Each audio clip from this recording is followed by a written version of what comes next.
হরে কৃষ্ণ। তো একাদশী করব আমরা কি করে?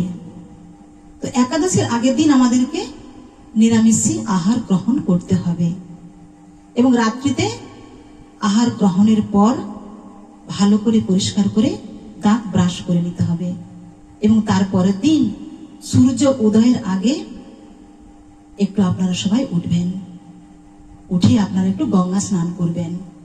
যার যেরকম সুবিধা, বাথরুম, পুকুর, যাই হোক, সেখানে গিয়ে আপনার 3 বার জল দেবেন, বলবেন ওম গঙ্গা ওম গঙ্গা ওম গঙ্গা বলে 3 বার মাথায় জল ঢালবেন। তাহলে গঙ্গা স্নানের ফললাভ পাবেন। তারপর শুচিশুদ্ধ হয়ে ভগবানের সেবায় যুক্ত হবেন এবং ওই দিনকে পঞ্চশস্য বর্জন থাকবে, যেমন চাল, গম, জব, ভুট্টা, সরষা, তিল এইসব বর্জন থাকবে। ওই দিনকে সিন্দুক, লবণ আর সূর্যমুখী তেলে রন্ধন করতে হবে। বাইরে লঙ্কা গুঁড়িয়ে চলবে না, আর হলুদ গুঁড়িয়ে চলবে না, জিরা গুঁড়িয়ে চলবে না। গোটা জিরা, গোটা কাঁচা লঙ্কা, তেজপাতা এইসব চলবে, ঠিক আছে? হরিবল। তো আপনারা এইভাবে একাদশী করুন এবং একাদশীর পরের দিনও আপনারা আবার নিরামিষী আহার গ্রহণ করবেন। তাহলে রাধারানী খুব প্রসন্ন হবেন, তাহলে একাদশীর ফললাভটা আপনারা পাবেন।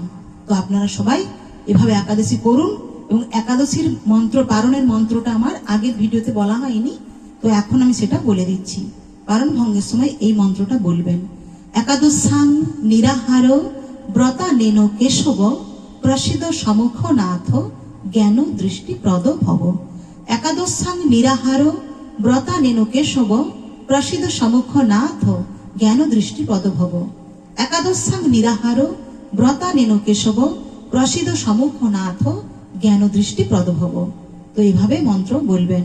তো একাদশী করুন, সবাইকে একাদশীতে উদ্বুদ্ধ করুন, কারণ ভগবানের স্পেশাল দিন। হরে কৃষ্ণ।